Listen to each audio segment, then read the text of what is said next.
This is a very sentimental chapter for me because when I left New Jersey, in addition to leaving my wife and my home and my job and my own children, I also left my friends. So this is chapter 13, friends. How do you define a friend? My definition has always been a friend is someone who accepts you the way you are, invites you to grow, and brings out the best in you.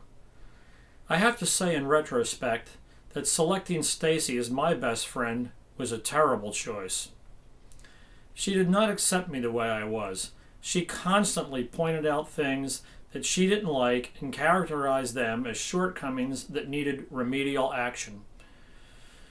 She did not invite me to grow. In fact, she gave me no support in my endeavors. She tolerated them quietly and pensively, praying that I did not create problems. She did not bring out the best in me at all. In fact, she stifled the best of me in favor of mediocrity. She did not know how to live with an achiever. She was only comfortable with mundane anonymity. Reasonable, because her dad personified dreary, and her mother was an embarrassing closet drunk. None of this makes Stacy a bad person. It just makes her bad for me. A gregarious extrovert, I had a gloomy and dismal sounding board. Hell, her name was Gray. If I wasn't so intent on doing the right thing by her, I might have done the right thing by me and mercifully let her go. Since I am writing about friends, let me say that friends are supposed to warn you when you're making a mistake. Stacy disapproved of my friends, so I abandoned many of them. This was a big mistake on my part. One of my best friends was a real jackass who really brought out the jackass in me. We were great together, a real comedy team. I used to laugh with this guy through thick and thin. I miss him dearly. We really shared everything we had. We should have been inseparable. But I broke us up because Stacy disapproved. My children will bear witness to the fact that I seldom had my buddies over to my house. Why was I like that? It was because if I brought them to the house and they were exposed to Stacy's disapproval, I would have resented her. I kept my boys away to protect Stacy from exposing a side of her that would make me sorry I met her. My friends were never allowed to warn me that Stacy was wrong for me. I wouldn't have let them, and they knew it. The same was true for my parents.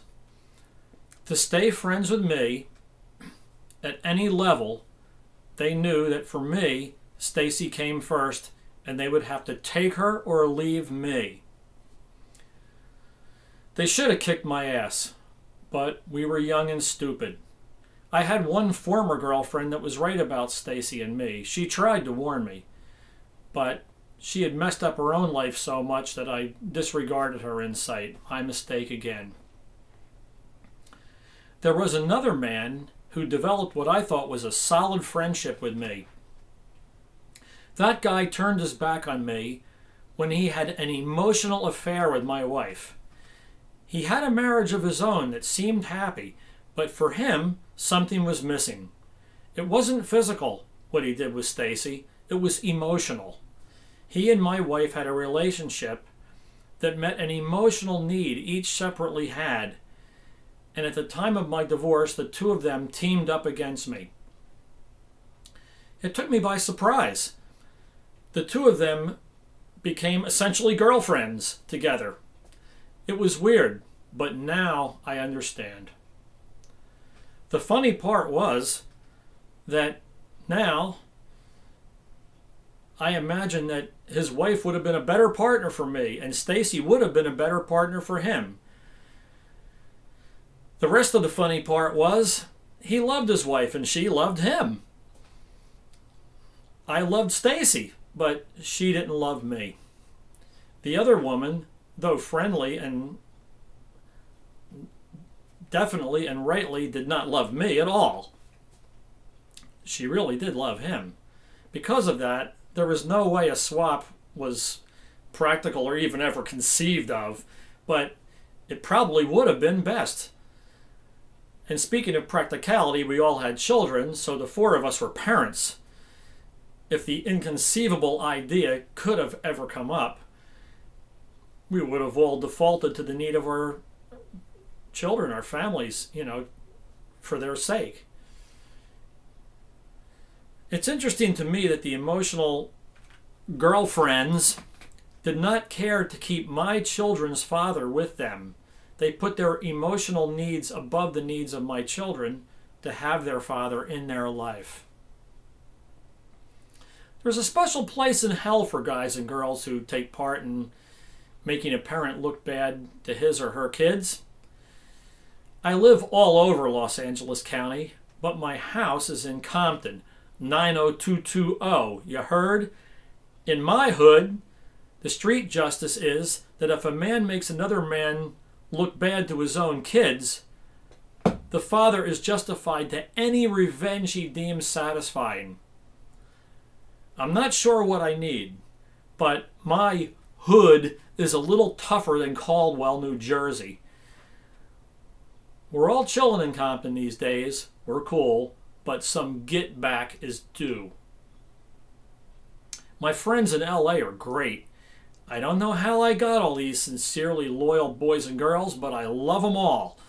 And they are many. Black, white, Hispanic, Asians, saints and sinners, young and old, filthy rich and dirt poor. Even gay men and women are in the menagerie of worlds that I'm well accepted in. I do know that if I still had my wife, I would have been discouraged from every one of these relationships. Essentially, some of the best ones. The thought of that just makes me sick. Despite Stacy's friend suppression tactics, I did have friends while we were married. A great many people have told me stories of abusive spouses. These stories are often important, but are difficult to express because in many cases, you had to be there. I also accuse my wife of calculated cruelty, which can be easily dismissed by people who lack a similar experience. A lack of empathy helps to keep a bad story just ho-hum to the dismissive listener. I will give you an example of this kind of situation. My wife once told me that she had a secret that she was keeping about something that happened between her and one of my friends. She would not tell me who or what, but insisted that if I knew the secret, I couldn't live with it. Now, what the hell am I supposed to do with that? Suspect every one of my friends of something terrible? Never trust any of them again? Frankly, her tactic was a serious bitch move. In my participation with the Los Angeles County Council on Domestic Violence, I rubbed shoulders with mental health professionals. A respectable woman, psychiatrist, from that group told me that Stacy's act was a form of domestic violence. She asked if I had kids. I told her I did. She advised me to watch carefully that my wife did not employ tactics like this to control them. I thanked her for advice, but didn't tell her the rest of my story. I guess she assumed that I still lived with my family. The incident with Stacy's poison comment may seem small in the grand scheme of things, but when you're living with it, it's huge, very relevant, and cruel.